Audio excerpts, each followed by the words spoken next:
एक खामोश कमरा, एक पुराना पेन और एक कोरा कागज। नॉर्मल इंसान के लिए ये सिर्फ एक स्टेशनरी टूल है, बट एक मांगाका के लिए ये उसकी पूरी जिंदगी है, उसका पूरा जहान है। Exceptions AI mangaka, the so called AI mangaka जो एआई से मांगा बनाते हैं, एंड आई डोंट थिंक उन्होंने कभी पेन और पेपर को छू के देखा है।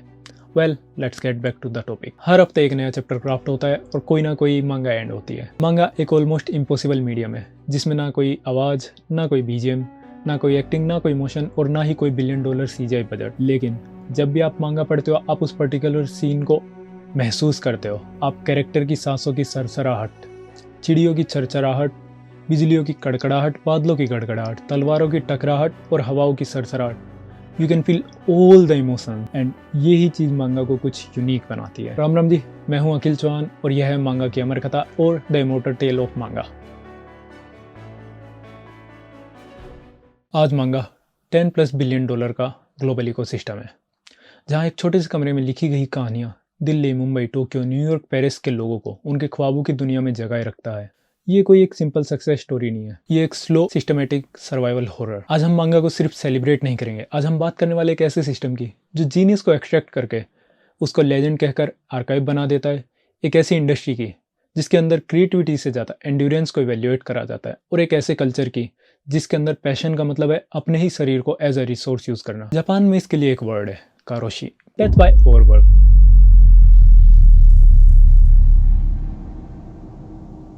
Death by overwork. Official reports इसे स्टैटिक्स बना देते हैं, इंटरव्यूज इसे रोमांटिक नरेटिव बना देते हैं, बट स्टूडियो के बाहर खड़ी एक एम्बुलेंस इस वर्ड को अच्छी तरह से बयां कर सकती है। और ये सिर्फ कोई अनफॉर्चुनेट साइड इफेक्ट नहीं है, ये एक डिजाइन चॉइस। और आज हम डिकोड करने वाले मांगा के इस डार्क आर्किटेक्चर को।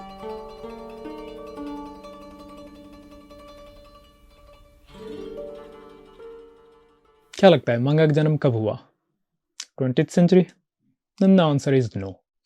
यह बात है उस दौर की जब इंडिया के अंदर Arabic and Islamic invaders art and culture को तबाह कर रहे थे। वहीं वर्ल्ड के दूसरे छोर पे जापानी सभ्यता एक नए आर्ट फॉर्म को जन्म दे रही थी। 12th सेंचुरी क्योतो, एक बुद्धिस्ट टेम्पल के चोजू जिमुत्सुकी का स्क्रॉल्स के अंदर मेंढक लड़ रहे हैं, खरगोश दौड़ रहे हैं, और सबसे इंपॉर्टेंट एक्शन फ्रेम्स के बीच में छुपा हुआ है। जापान ने एक ऐसी चीज ईजाद की जो वर्ल्ड को बहुत साल बाद समझ आई, द गटर।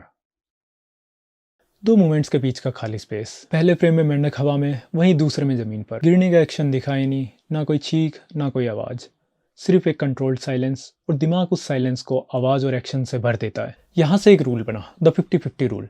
आधा काम मांगा का करेगा, आधा काम तुम्हारा दिमाग। 50% इंक, 50% इमेजिनेशन। और जब रीडर कोई भी एक्शन को खुद जनरेट करता है तो वो सिर्फ कंज्यूमर नहीं रहता, वो बन जाता है विटनेस। फिर 19th सेंचुरी में आते एक कलाकार कत्सुइका होकुसाई, जिन्होंने दिखाया एक सिंगल लाइन से गुस्सा, स्पीड, हवा और वॉयलेंस को कैसे डायरेक्ट किया जा सकता है। ब्रश स्ट्रोक हल्का सा मोटा हो जाए तो कैसे काम दिखने वाला पैनल भी एक क्यूटिक पैनल में कन्वर्ट हो जाता है। इसमें अभी भी एक कोर लेयर मिसिंग थी, इमोशनल डेप्थ। वो फ्रैक्चर जो सिर्फ हिस्ट्री से नहीं, एक कलेक्टिव ट्रॉमा से आता है, और उस ट्रॉमा के लिए जापान को अभी सचमुच में टूटना था।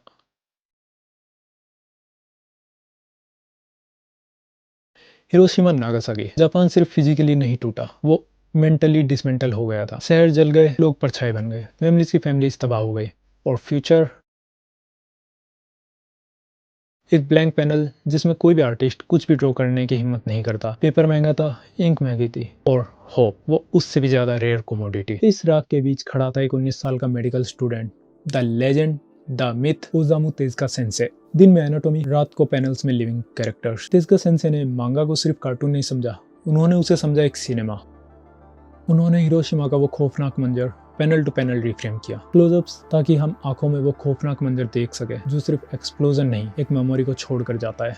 वाइट सोर्स, जहाँ पर हम शहर का एक कंप्लीट स्केल देख सके, जहाँ शहर सिर्फ एक बैकग्राउंड नहीं, एक तबाही का मंजर था। और फिर उन्होंने बनाया एस्ट्रो बॉय, एक मशीन जिसके पास इंसान का दिल था। एस्ट्रो बॉय सिर्फ एक कैरेक्टर नहीं था, वो था पोस्ट वॉर जापान का self portrait, outside efficient, inside broken. Tezuka सेंसे ने मांगा को प्योर एंटरटेनमेंट से उठाकर एक एम्पैथी मशीन बना दिया। बट एम्पैथी की भी एक साइकोलॉजिकल कॉस्ट होती है। जितना ज्यादा आप दुनिया का दर्द एब्जॉर्ब करते हो, उतना ही आप खुद इरोड होते हो। हर होप के नीचे ग्रो करता है एक सप्रेस्ड एंगर, और 1960s में वो एंगर सरफेस पे आ गया। इकोनॉमिक मिरेकल के बीच एक पूरी जनरेशन को लग रहा था कि उनकी जिंदगी की स्क्रिप्ट किसी और के हाथ में। स्टूडेंट सड़कों पर प्रोटेस्ट कर रहे थे, tear gas, broken glasses. System के चमचमाते ऑफिसेज के बाहर असली नेगोशिएशन चल रही थी। जो बच्चे तेजुका सेंसेई के साथ बड़े हुए अब वो अडल्ट बन चुके थे। उन्होंने कहा, हमें अब एक एस्केपिस्ट रोबोट नहीं चाहिए, हमें चाहिए रियलिटी। योशिहिरो तात्सुमी, जिन्होंने एक नया वर्ड दिया, गेकिगा, द ड्रामेटिक पिक्चर्स। क्यूट नहीं, कंफर्टिंग नहीं। गेकिगा ने डिपिक्ट की गरीबी, और क्राउडेड अपार्टमेंट और टाइम के बावजूद भी खाली वॉलेट। सेक्सुअल रिप्रेशन, रिलेशनशिप जो सिर्फ गिल्ट और साइलेंस पर टिके हुए थे। वायलेंस, डोमेस्टिक ब्रूटैलिटी जो कभी भी ऑफिशियल रिकॉर्ड तक नहीं पहुंचती। लोनलीनेस, सिंगल रूम, एक बल्ब, एक फुतून, एक आदमी। और फेलियर, आर्टिस्ट जिनके मैन्युस्क्रिप्ट बार बार रिजेक्ट होते हैं, वो क्वाइटली डिसअपियर हो जाते हैं। पेरेंट्स डिस्टर्ब थे, स्कूल्स ने बैन लगा दिया। लाइब्रेरीज जिन्होंने चुपचाप अपने सेल्फ्स साफ कर दिए। और सिटीज़ के अंदर सिंबॉलिक मांगा फ्यूनरल हुए, मांगाज जलाई गई, जैसे इंक को आग से कैंसिल किया जा रहा हो। मांगा अंडरग्राउंड चली गई, और जो चीज़ अंडरग्राउंड चली जाती है वो और भी स्ट्रॉन्ग होकर वापस आती है। गेकिगा ने मांगा को अडल्ट बना दिया, और अडल्टहुड का मतलब सिर्फ मैच्योर थीम नहीं था। अडल्टहुड का मतलब था कॉन्सिक्वेंस, और कॉन्सिक्वेंस हमेशा किसी न किसी की बॉडी पर लिखा जाता है। अब आते हैं उस जगह पर जहाँ मैजिक खत्म हो जाता है और मशीनरी शुरू हो जाती है। वीकली सीरियलाइजेशन, हर 7 दिन में अप्रोक्स 19 पेज, सिर्फ ड्राइंग नहीं, narrative, layout, character art, inking, background, correction, meeting, redraws, repeat repeat repeat repeat repeat repeat repeat repeat, जब तक बॉडी ब्रेकडाउन ना हो जाए।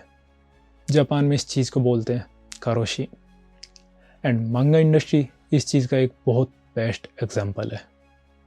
इचिरो ओदा, वन पीस के क्रिएटर, रिपोर्टेडली डेली 3 घंटे की नींद और हॉस्पिटल से भी स्टोरी बोर्ड कंप्लीट करने का pressure. Yoshihiro Togashi, chronic back pain जिसके बाद बेड ही स्टूडियो बन गया। Keiichiro Miura, the creator of Berserk, लगभग 30 साल एक एपिक नरेटिव, डिटेल्ड पैनल्स जिसके लिए एक नॉर्मल पेशेंस काफ़ी नहीं। रीडर्स पूछते रह गए बर्सर्क कब कंप्लीट होगा, एंड क्रिएटर ही 54 की एज में दुनिया को छोड़ के चले गए। Headline, sudden death of a legendary creator, decades of relentless deadline का स्ट्रेस स्लो पॉइजन की तरह काम करा। और जब जॉब स्ट्रेस को पैशन का लेवल मिल जाता है तो वो बस एक एक्सक्यूज़ की तरह काम करता है। ये सिस्टम जीनियस को सीधा एलिमिनेट नहीं करता, उसे सिस्टमेटिकली एक्सट्रैक्ट करता है। इंक निकलती है, so does the life expectancy. ये सिस्टम सस्टेन कैसे करता है? Addiction, panel flow, page turn, Cliff hanger, ranking, reader surveys जो हर हफ्ते डेटा फीड करता है कि कौन सी स्टोरी सर्वाइव करेगी और कौन सी रिटायर हो जाएगी। वीकली शोनेन जंप में अगर आप 3 हफ्ते रैंकिंग में नीचे रहे तो आप इफेक्टिवली कैंसिल हो सकते हैं। ना कोई प्रॉपर फेयरवेल, ना कोई क्लोजर चैप्टर, बस एक short note due to the author's circumstances. और अगले हफ्ते आपकी जगह एक नए 20 समथिंग क्रिएटर्स का सपना आ जाता है। इस कॉन्स्टेंट थ्रेट ने आर्टिस्ट को मशीन में बदल दिया। मार्केट क्रिएटिविटी नहीं, प्रेडिक्टेबल कंसिस्टेंसी खरीदता है। आप बीमार हो, डिलीवर। आपका कोई फैमिली मेंबर हॉस्पिटलाइज है, डिलीवर। आप ब्रेकडाउन के एज पर हो, डिलीवर। क्योंकि एक हफ्ते का गैप सिर्फ स्केड्यूल का गैप नहीं है, ये आपके पूरे करियर पर एक क्वेश्चन मार्क है। और इस कंसिस्टेंसी का प्राइस बॉडी, माइंड और रिलेशनशिप पे करता है। और सबसे डेंजरस एलिमेंट, गिल्ट। जो भी क्रिएटर रेस्ट लेता है उसके दिमाग में बस एक ही चीज चलती है, रीडर्स वेट कर रहे होंगे, कहीं मैं उनको डिसअपॉइंट तो नहीं कर रहा हूँ। सिस्टम को बहुत ज़्यादा पुश करने की ज़रूरत नहीं पड़ती, इंटरनल गिल्ट ही सबसे ज़्यादा एफिशिएंट वेब बन जाती है।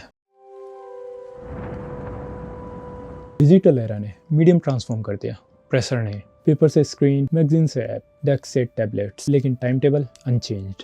रीडर्स के पास पायरेसी है, वेब है, एप्स है, एल्गोरिदम है जो डिसाइड करता है कि कौन सी स्टोरी सरफेस होगी और कौन सी क्वाइटली डाउन हो जाएगी। नए टूल्स आते हैं और असिस्टेंट की जॉब अनसर्टेन हो जाती है। आर्टिस्ट के मन में एक नया विचार आता है, कैसे जो स्किल्स, जो फीलिंग्स, जो आर्ट स्टाइल मैंने ईयर्स ऑफ हार्ड वर्क से डेवलप करी अपने रीडर्स को दिखाने के लिए, उनको वो चीज़ महसूस कराने के लिए, कैसे एक लाइफलेस मशीन मेरी स्किल्स को, मेरी आर्ट को चुरा कर उसी को विदाउट एनी फीलिंग्स रीडर्स को छेप रहा है, विच इज सो डिसअपॉइंटिंग।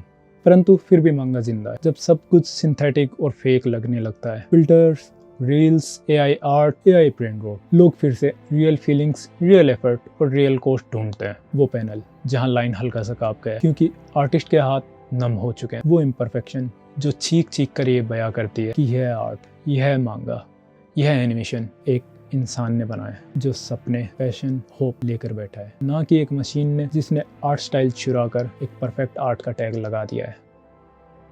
मांगा इज़न्ट जस्ट आर्ट, ये एविडेंस है कि इंसान कितना एब्जॉर्ब कर सकता है सिर्फ एक पावरफुल कहानी कहने के लिए।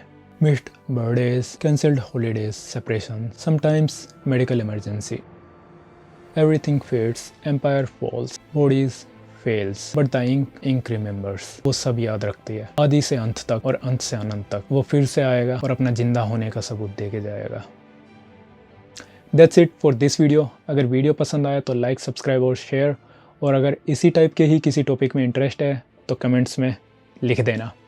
आगे भी इसी टाइप के टॉपिक्स लेके आता रहूँगा। Thanks for watching this video. Last तक जो रुके भाई, बहुत बहुत धन्यवाद, क्योंकि इस टाइप की वीडियो बनाने में भाई बहुत ज़्यादा मेहनत लगती है। And thanks for your support. मिलते हैं फिर नेक्स्ट वीडियो में, तब तक के लिए सावधान रहे, सतर्क रहे, सुरक्षित रहे। जय राम जी की।